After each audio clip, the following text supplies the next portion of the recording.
Well, it's good to see all of you here. We made it past the 21st.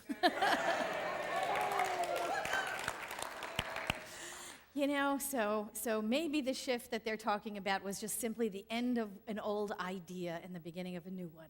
The end of an old world and the beginning of a new one. This month is the emerging world, right? That's December's theme, is the emerging world. And, I make up my talk titles sometimes months in advance because we use the same themes that the Science of Mind magazine has. So I have those monthly themes about 6 months in advance. And so I tend to go out and make my talk titles ahead of time. And what usually happens is I wind up collecting things. I'll see articles that might, be good for a particular talk title, or I start thinking about some quotes that I know that can go really well with the talk title, and I start collecting things. In addition to that, one of the things that happens is I usually wind up living the talk title for a while. And, that can be challenging depending on what the talk title is, really depending on. I get this feeling that for like the new year, I should really start titling the talks, what to do with my $10 million windfall, or, or life is awesomely wonderful, or things like that, What else can go right? That'd be a great talk title, But today's talk title is a new consciousness, and I picked it because of the December 21st, of what I felt like was a shift, a rebirth maybe. Maybe it's a difference in thought, it's a difference in consciousness, it's an up-leveling, it's the end of an old paradigm and the beginning of a new one. But what I found was I was living mostly with my old consciousness, and I was being reminded of my old consciousness, and things kept coming up for me this last week that reminded me of things that had happened when I was a child, and things that I had gone through, and events that had happened to me, and it gave me an opportunity to look at how far I've come, to look at the fact that there is a new consciousness happening, that it is a process, that we don't just wake up on December 22nd and be whole new people, that it is a long, sometimes slow process. And then when we look back, we can say, oh wow, look at how far I have come. But it's always an interesting process. It's always an interesting process.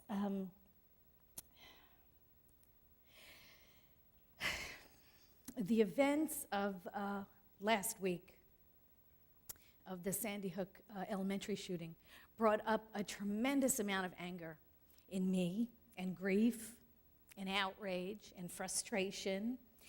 And what I found initially was that I was just frozen in despair. There was like nothing to do but just grieve. And then we get angry, or I do. Maybe I should just talk about myself. I get angry, and then I want to do something. I want to do something to prevent this from happening again. I want to find a cause, and I want to blame something or somebody. We want answers, don't we? We want answers to questions because we never want anybody else to go through something like that. We never want anybody to be victims of something like that, and we never want any of those survivors to have to go through the grief and the anguish and the depth of the suffering that they're going through. So we want answers. We just don't want anything awful to happen to people anymore. And H.L. Menken said this. He said, for every complex question, there is an answer that is clear, simple, and wrong.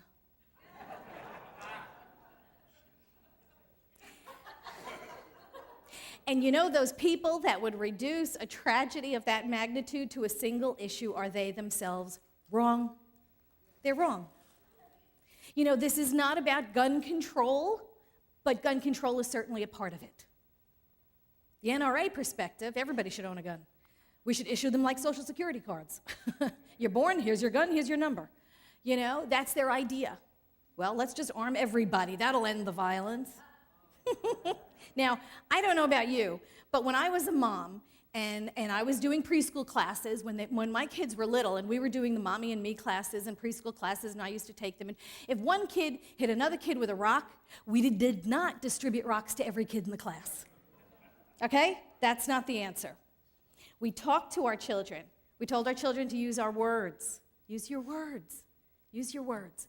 We talked about how violence is not the answer. We taught our children coping skills when faced with things like frustration and anger and disappointment. We gave our children coping skills. Our first response should not be send in the troops all the time. It shouldn't be our first response as a nation. It shouldn't be our first response as individuals. Let's use our words. Let's use our words. And it's not just a mental health issue, but that is also a part of it, isn't it? And mental health is part of health care. And it always should be. It should be part of the total package of taking care of the total person. It's not just about violent video games. But again, that is a part of it. It's certainly a part of it. How simple would the solution be if that's all it was about, was video games? We just take them away, that'd be that. There would never be violence again. You know what? We've had violence before we've had video games. And it's not about kicking God out of elementary school. This did not happen because we kicked God out of elementary school, so shut up, Mike Huckabee. I don't want to hear it anymore. As a matter of fact, the court has consistently upheld prayer in public schools, the rights of students to pray in public schools. It cannot be led by or required by school administration. But the courts have always upheld prayer in schools, so I don't want to hear that either. The people who shout out immediately after a tragedy of this magnitude that they know what caused this, they know why this happened, it's usually too simplistic. It's usually one issue, and it's usually wrong. These are the same people that said that Hurricane Katrina was caused because Ellen DeGeneres was born in New Orleans, right? These are the same people that will tell you that floods happen because they're angels' tears over abortion and same-sex marriage.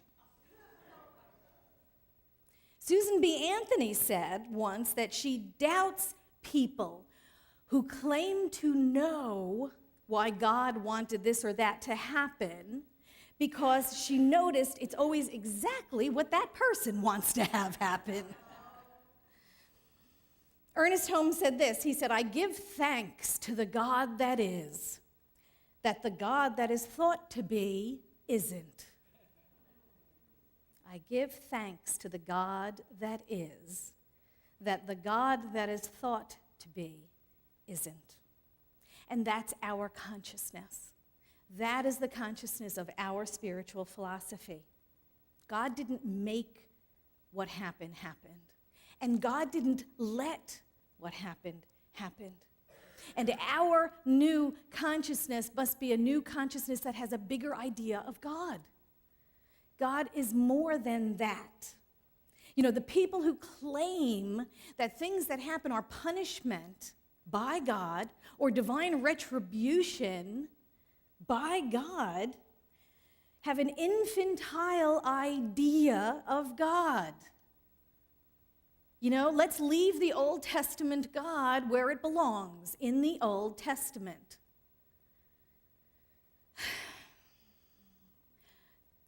To some people, God is that big old man, daddy in the sky, the Caucasian version, the big tall white dude with the long white beard, sitting on a cloud, doling out punishment to some and rewarding others, depending on which side of the cloud he woke up on that morning. A God who would punish us for using the free will he bestowed on us to begin with. Does that make sense? It's crazy. It's crazy. Ernest Holmes said this. He said, "We all wish to be free, but at the same time, we should realize that liberty is not license.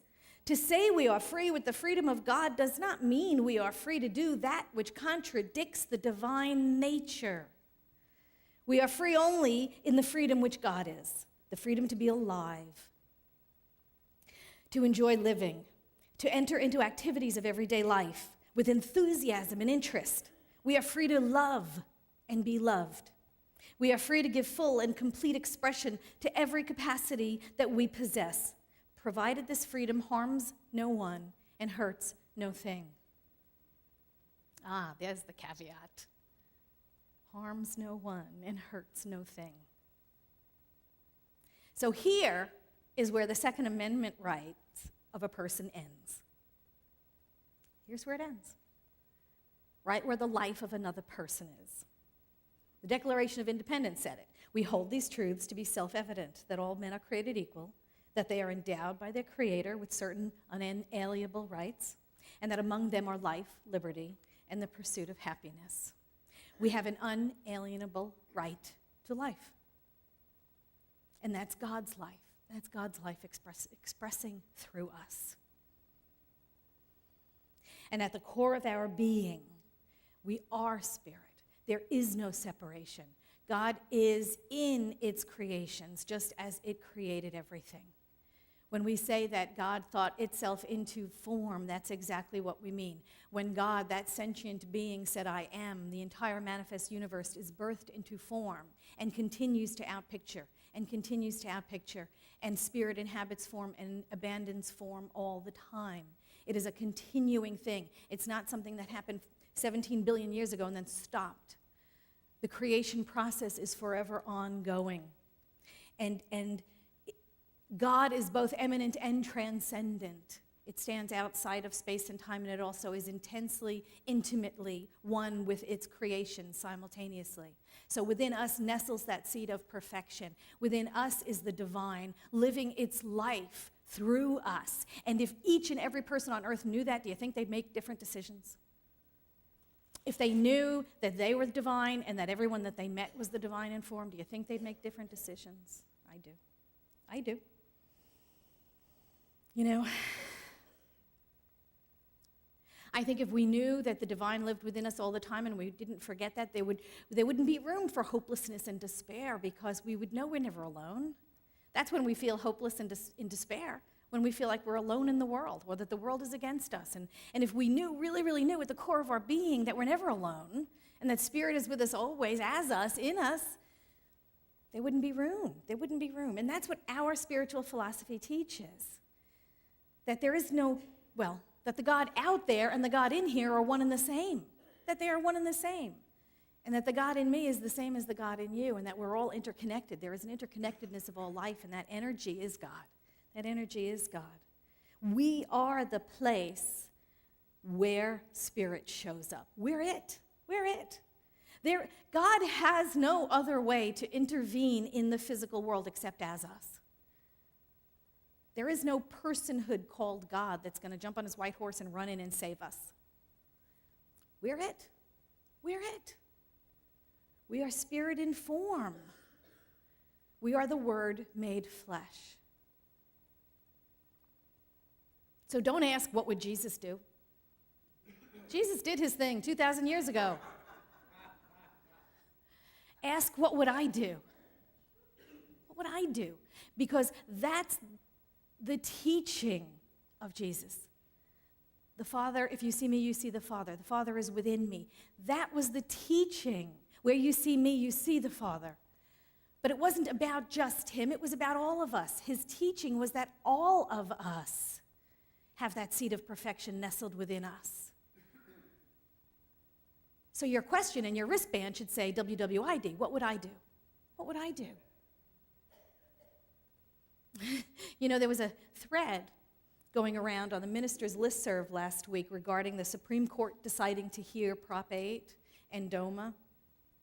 And it was suggested that as a faith tradition, we should get together with an attorney and file an amicus brief written and filed on behalf of our spiritual teaching supporting marriage equality, and that denying same-sex partners the right to marry was, in effect, denying us our ability to practice our faith as we see it. And I thought that was a brilliant idea. And more than half of the ministers on the listserv thought it was a brilliant idea. And we had ministers from all over the globe giving their 2 cents worth on the Ministers Listserv, saying, yeah, it's a great idea, and how much would it cost, and already donating money, and saying how much they're willing to put toward it, and it was just terrific. And then, inevitably, came the second wave.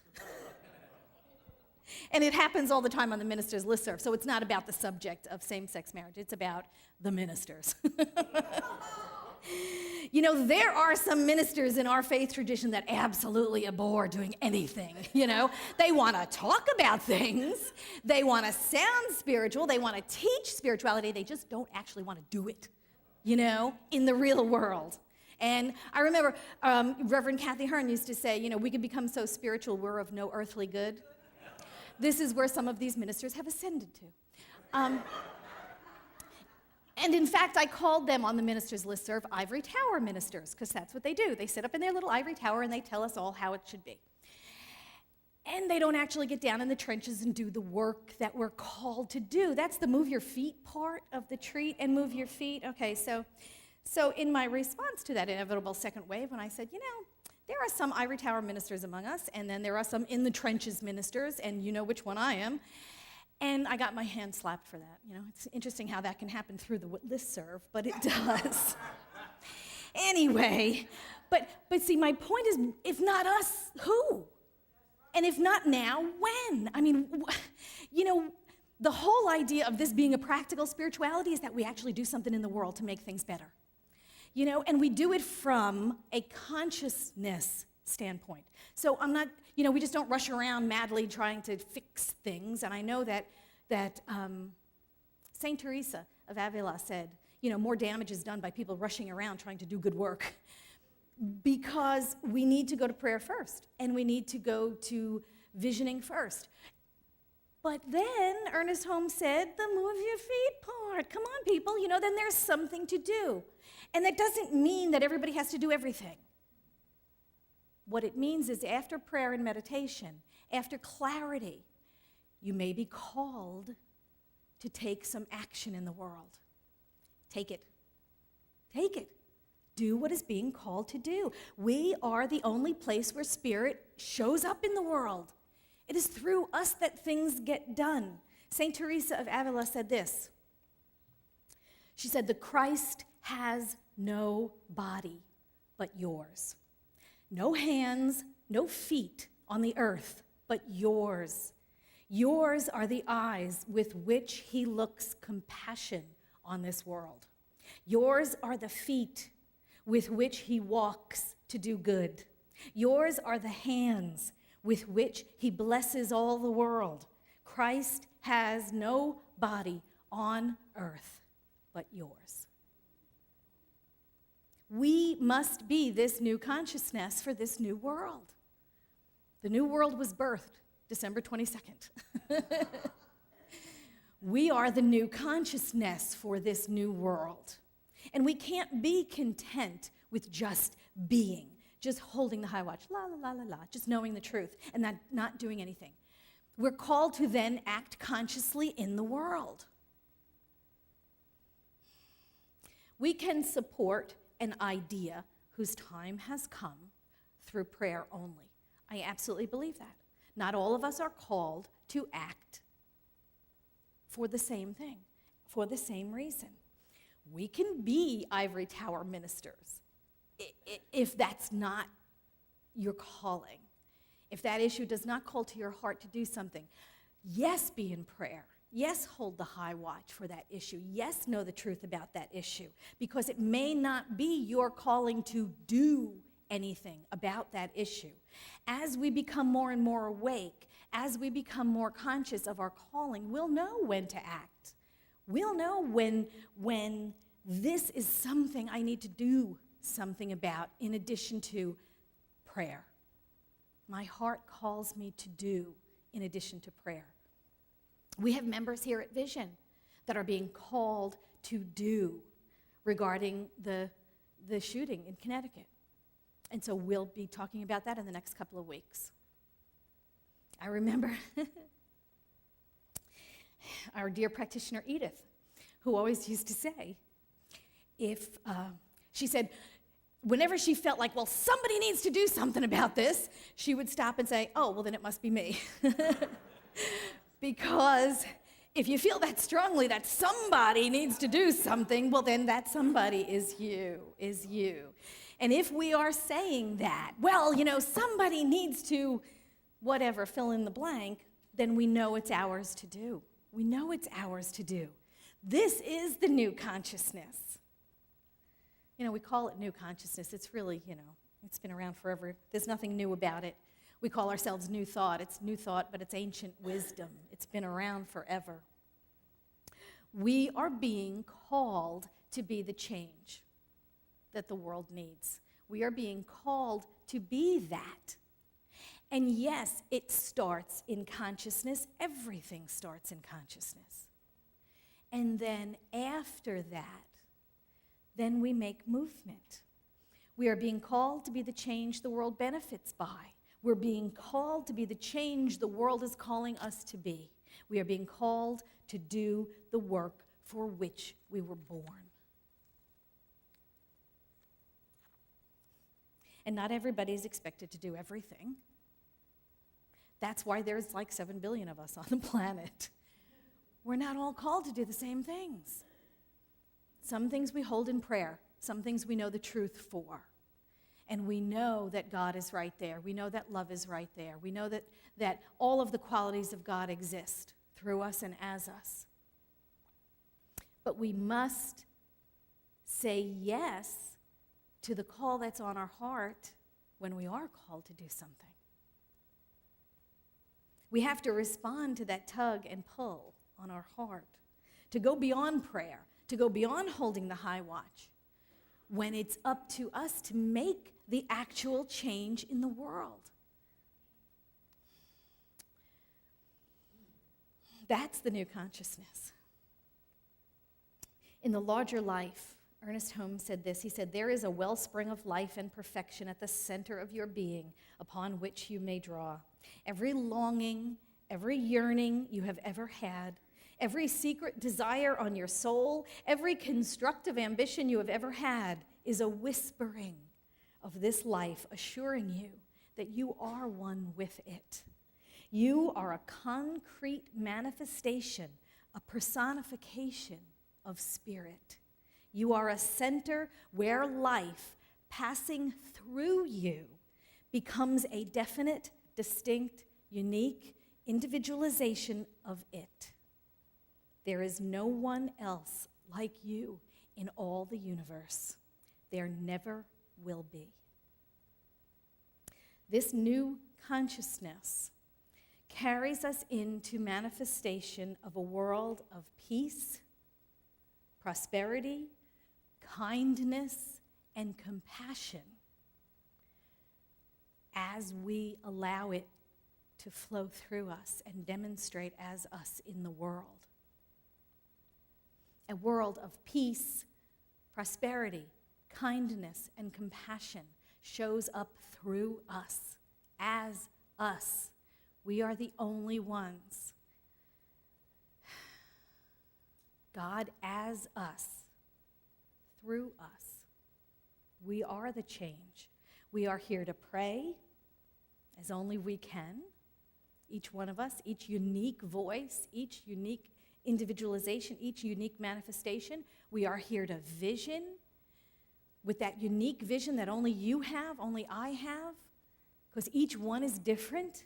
We are here to do the work uniquely, individually, as each one of us, different from the other, will do. And together, it all gets done. Together, it all gets done. And that's why we come together, I think, in spiritual communities, too, because we're not all called to do the same things. You see it here at Vision. We have lots of opportunities to serve. We've built houses for Habitat for Humanity, and we have red barrels to collect food for the food bank, and we have the storefront, right? Joni's homeless kids, and not all of us have contributed to every single thing, right? But it calls to our hearts. We pray over it, and then okay, we're called to move in a particular direction. Not our entire community didn't go out and build houses for Habitat for Humanity, but some of us did. Not everybody goes with Sam to feed, serve dinner at Children's Hospital, but some of us do because we respond to the calling on our hearts. We all pray, and then we respond to the calling of our hearts when it's for us to do. When it's for us to do. The new consciousness